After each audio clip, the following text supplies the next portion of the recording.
Hello, everybody, and welcome to Ice-Burgh To Go, your daily dose of Pittsburgh Penguins news and analysis. You can find us on YouTube at Inside the Penguins or anywhere you get your podcast from by searching Tip of the Iceberg. News emerged yesterday that the Pittsburgh Penguins had finally selected who they would like to flank Mike Sullivan and Mike Vellucci on the Penguins bench next season, with David Quinn being the name that came up. Now, Quinn is a name that has been connected to the Penguins really ever since he was fired from the San Jose Sharks position, and that was even before Todd Reirden had been relieved of his duties in Pittsburgh. Today, the Penguins made it official, hiring David Quinn to replace Reirden on the Penguins bench, as Kyle Dubas, president of hockey operations, had this to say about Quinn's arrival in Pittsburgh. Quote, David Quinn brings a wealth of coaching and developmental experience across the highest levels of professional and international hockey. Quinn has a long track record of helping elite defensemen reach their full potential, and we look forward to the impact he can make on our defensive group and our entire program. Coach Quinn's experience, character, energy, and enthusiasm make him a great fit for Coach Sullivan's staff. Now, there's obviously a couple of really easy connections made between David Quinn and the Penguins organization, one being the thing that was mentioned last in that quote from Kyle Dubas. Coach Mike Sullivan went to college at Boston University with Coach David Quinn. They've been known to be friends ever since then, and that has been brought up every time Quinn and Sullivan went head-to-head, especially back in the day when Quinn was the head coach for 3 years of the New York Rangers. Not only that, there's that little bit in the middle there about helping elite defensemen reach their fullest potential. David Quinn was the head coach of the San Jose Sharks 2 seasons ago when Erik Karlsson reached his fullest potential, having the season of his career, 100-plus points, his third Norris Trophy, and obviously some historic figures on the offensive side of the puck for the Penguins blue liner. So they're hoping that his arrival in Pittsburgh helps Erik Karlsson, similar to the way that back in the day when Todd Reirden was initially brought back to Pittsburgh at the beginning of this latest stint, it was thought that he was coming back to help Chris Letang. So a similar move in that aspect. Obviously, when you look at Quinn's credentials, former head coach of the San Jose Sharks and the New York Rangers, combining for 5 years of experience as a head coach behind an NHL bench, but not a lot of success, not a lot of playoff success at all. .445 win percentage in the regular season between the 5 years, first 3 between 2018 and 2021 with the New York Rangers, and the last 2 with the floundering San Jose Sharks, who this last season did them a little dirty, right? There was initially and intentionally a tank on the San Jose Sharks organization. David Quinn spearheaded that. David Quinn was the face of that.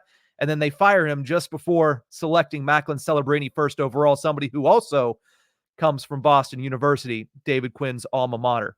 The last time David Quinn was an assistant coach at the NHL level was the first time he was an assistant coach at the NHL level. 2012-13 season with the Colorado Avalanche. A lot of his other credentials come from being a head coach at the collegiate level, most notably with the Boston University Terriers. But we look at his arrival in Pittsburgh. Yes, he's brought in to coach the defense in the power play. He's brought in to replace Todd Reirden, and the hope is that he gets elite defensemen like Chris Letang and Erik Karlsson to reach the top of their game. And you're hoping that he gets Ryan Graves back to being a bona fide top 4 defenseman. Again, we talked about it yesterday on the Tip of the Iceberg. A lot of hope going on in the Penguins organization as it pertains to their blue line. But the biggest thing that he's going to be judged upon, and this is nothing new to anybody that is watching this, the biggest thing that he's going to be judged upon is his failure or success in reviving the Penguins power play. So with that, I looked at what power plays under David Quinn as a head coach have done during his 5 seasons at the National Hockey League level. In 2018-19, his first season as a head coach with the New York Rangers, they finished 17th in the league with a 19.4% success rate.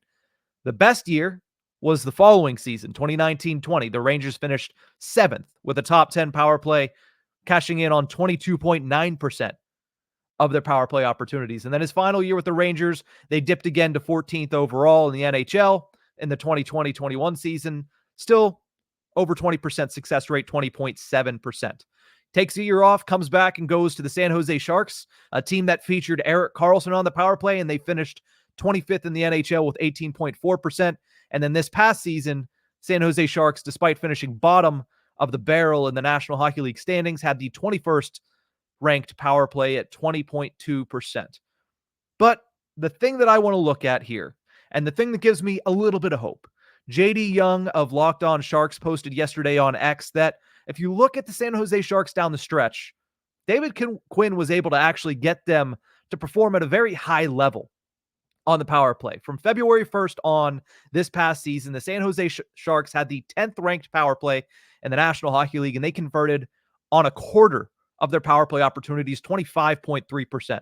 That's really stellar play from the San Jose Sharks down the stretch of the season on the power play.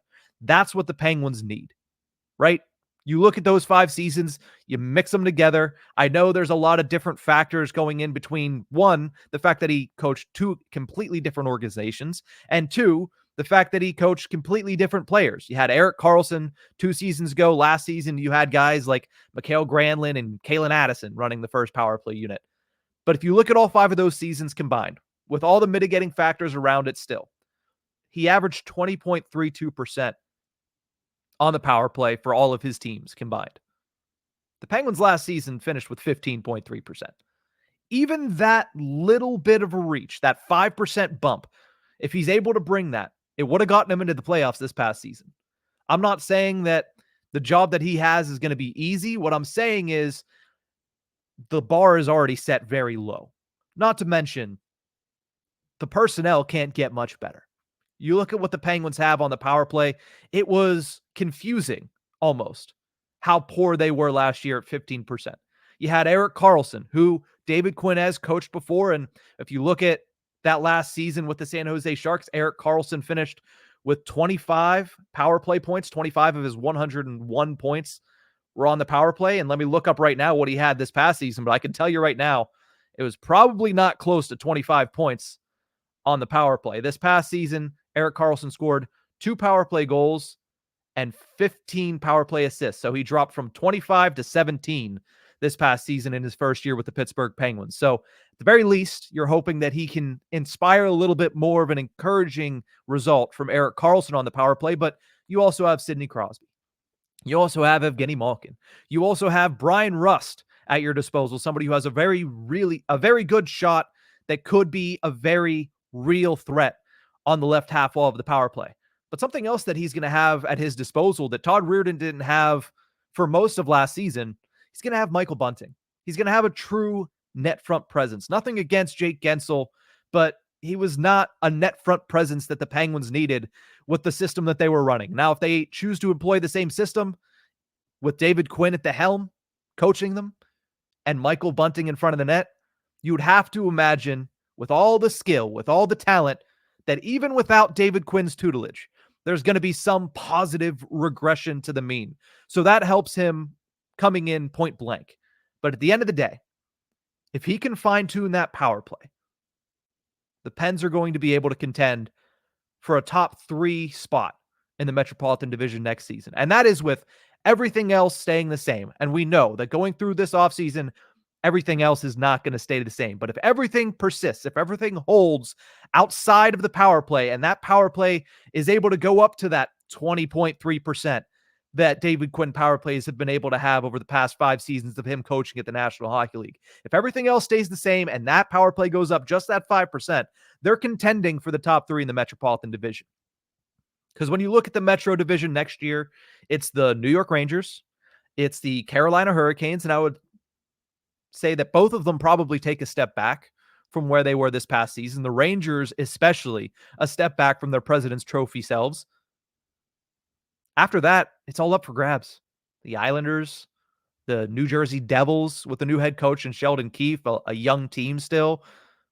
The Washington Capitals, who are trying to get younger, but in a similar position to the Pittsburgh Penguins, and they have Spencer Carberry going into his second season. The Philadelphia Flyers, who are supposedly in a rebuild, had a much better season than a rebuilding team should this past season. But at the same time, when you look at this division, if the Penguins can figure out their power play, and that is going to be David Quinn's stop down number 1 role with this organization, fix the power play. Yes, they're going to want him to coach the defense. They're going to want him to get more out of guys like Ryan Graves. They're going to want him to get more out of Erik Karlsson, somebody who he coached a couple seasons ago. But his number one job and the biggest thing that he can do for the Penguins is bring the power play back to a respectable level.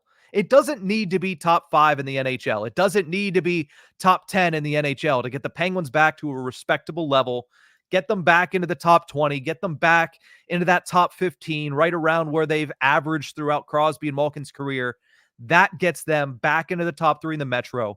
And that has been the goal since Kyle Dubas took over on June 1st of last year, was the one thing he's looking to do is compete within the division, to get in the top 3 in that division, because if you compete with the other teams in your division, that gets you pretty far along in the NHL, considering the way the playoffs is set up to be division versus division first before you take on teams like the Florida Panthers in potentially a conference finals. But again, that's going way far down the road.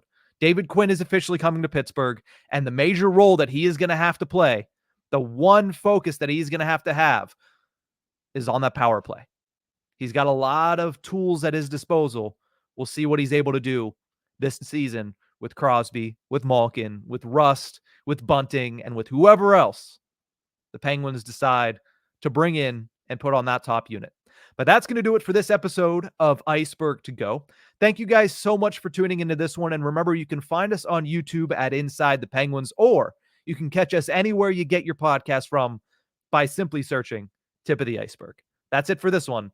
We'll see you guys next time.